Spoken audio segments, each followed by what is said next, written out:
You are listening to the Scars and Guitars podcast series, and my name is Andrew Mackay-Smith. The interview subject I've got coming up for you, the one you've tuned in to hear, it's Kenny Wayne Shepherd. Kenny's an extraordinarily accomplished blues-based guitarist, and the reason for the conversation is to promote his 9th studio album called The Traveller, and it'll be out on May 31st, 2019. So let's have a listen to what he has to say. Here we go. You know. Yeah, no kidding. Yeah, no. It's all relative, isn't it? We get nice weather here. Here he is. No worries. Hello.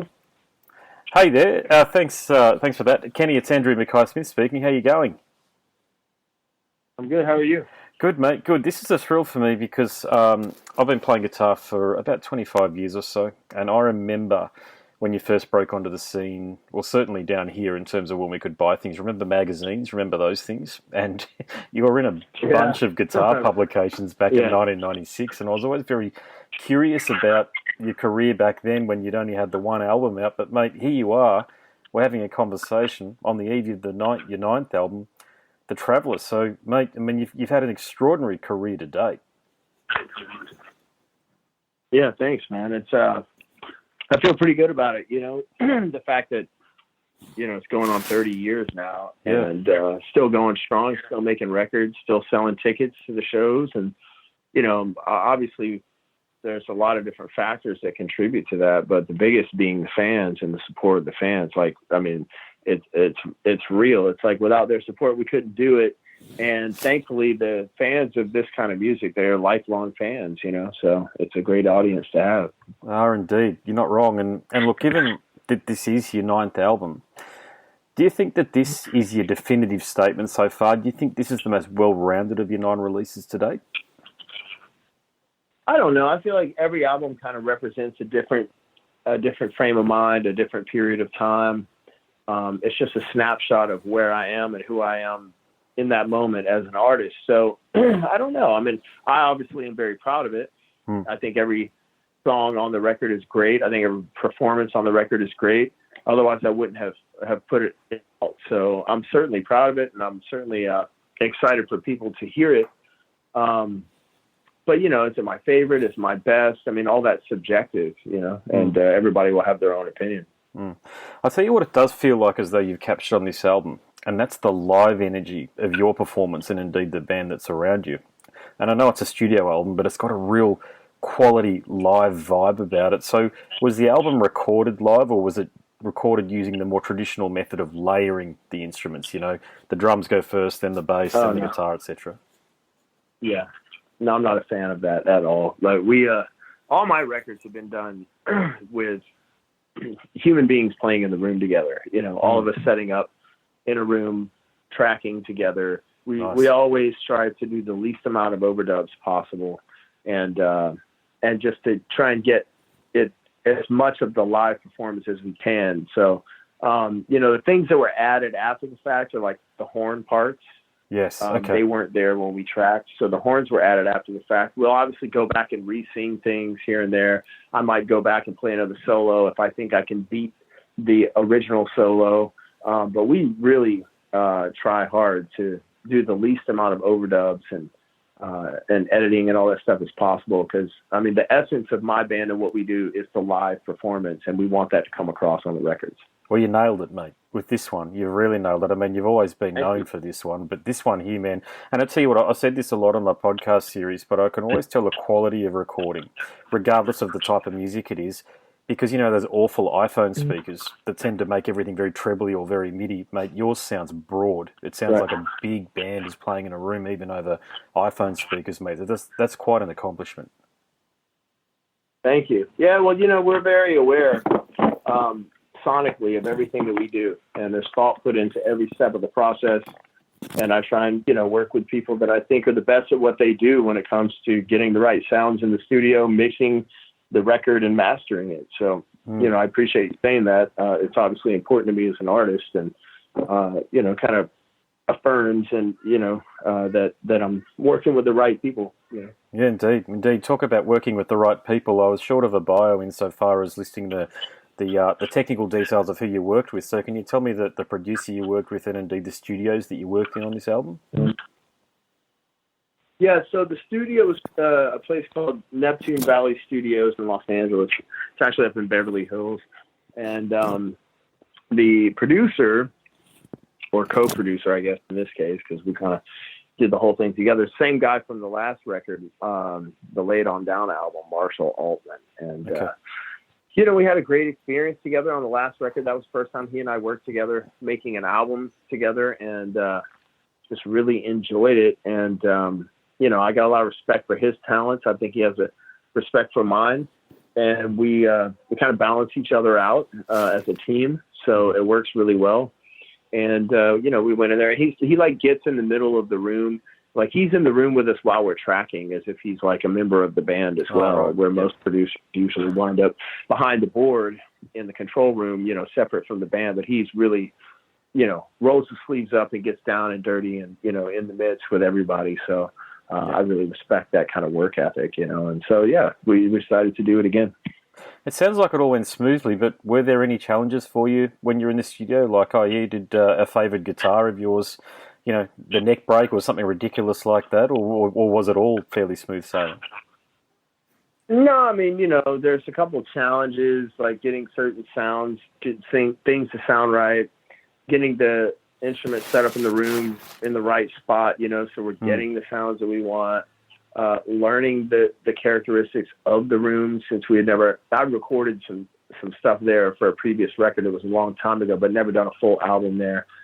So, it was a learning curve with some of that stuff. Once we got it dialed, the first 3 days were there were some bumps in the road after that. It was pretty smooth sailing after that. We got everything dialed in, the band locked into a groove, and we started knocking things out. Fair enough. And mate, here's a question I've always wanted to ask you, actually, because I think your tone is a thing of beauty. You've got what Clapton and what Albert King and so many of the other blues greats have got, where once you hear you for I reckon it's about 10 to 15 seconds of your soloing, it's you. And I want to know, mate, is that tone, obviously you're a very gifted guitarist, that goes without saying, but is that from specific finger placement? Like, are you just so focused on the way in which you've got your fingers placed on the neck of the guitar to round out the note, or is it something else entirely different, like finding gear that complements the sound you're trying to achieve? Well, that's the age-old debate amongst guitar players. Yeah. Is like, that's a $1 million question. Everybody wants to fight about it. Is tone in the hands or in the equipment? And it, I think you have to get a little more specific, like when asking that question, like what exactly are the characteristics that you're referring to when you talk about tone? So like I'd say the identifiable nature of one's sound, like Albert King or Eric Clapton or B.B. King or any of those guys that you can hear them play a few notes and that's them. To me, that is tone that falls under the category of personality and playing.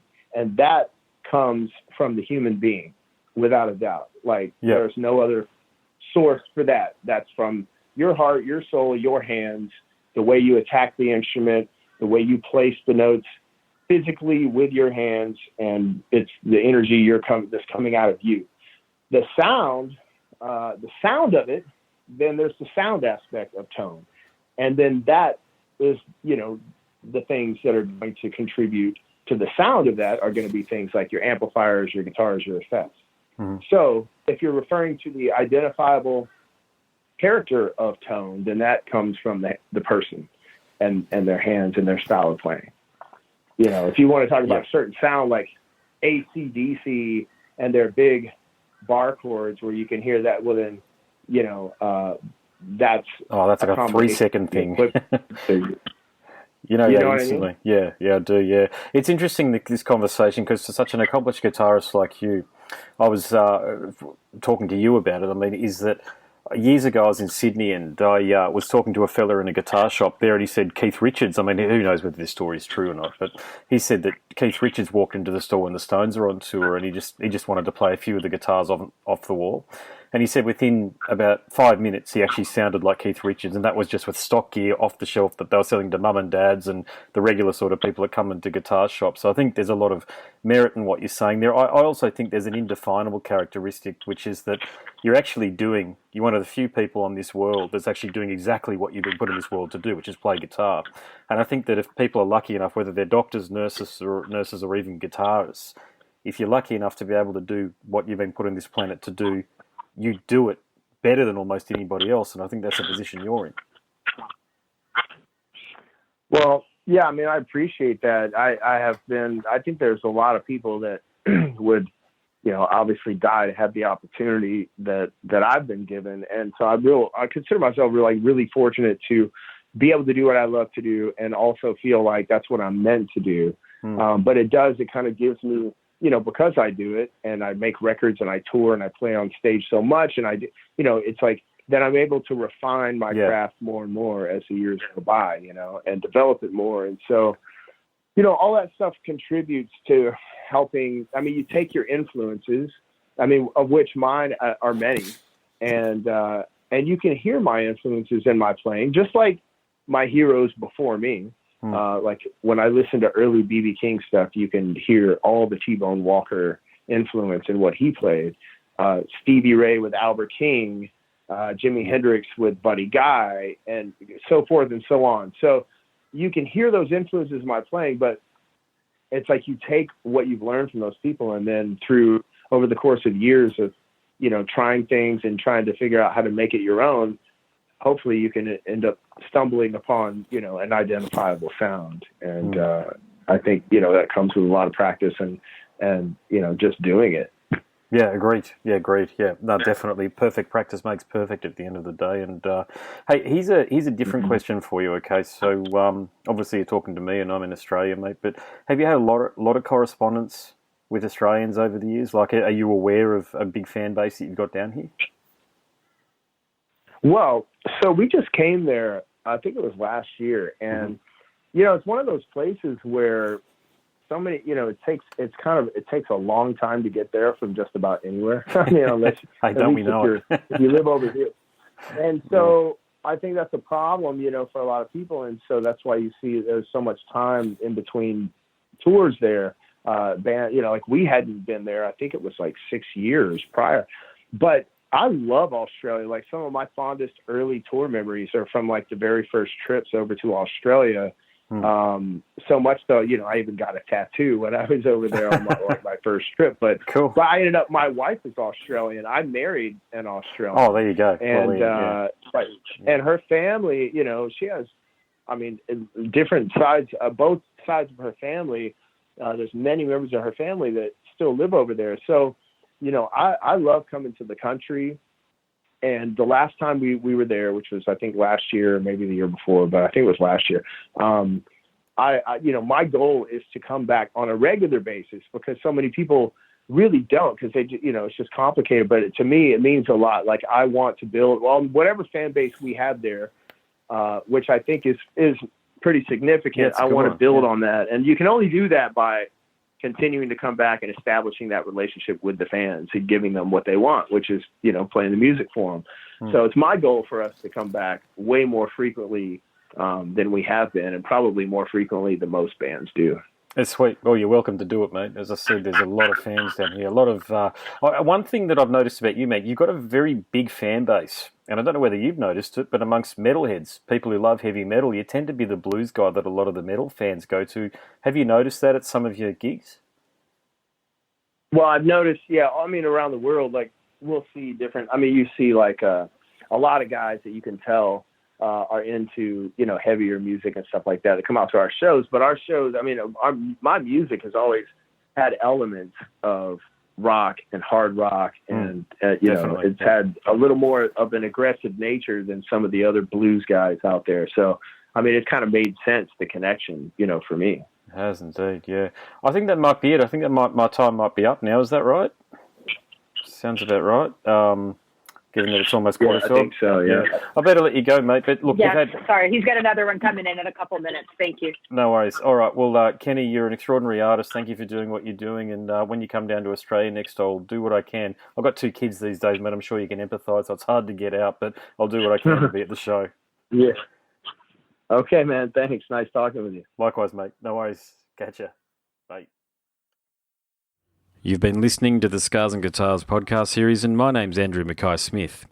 That interview subject was blues guitarist Kenny Wayne Shepherd. Thank you so much for listening.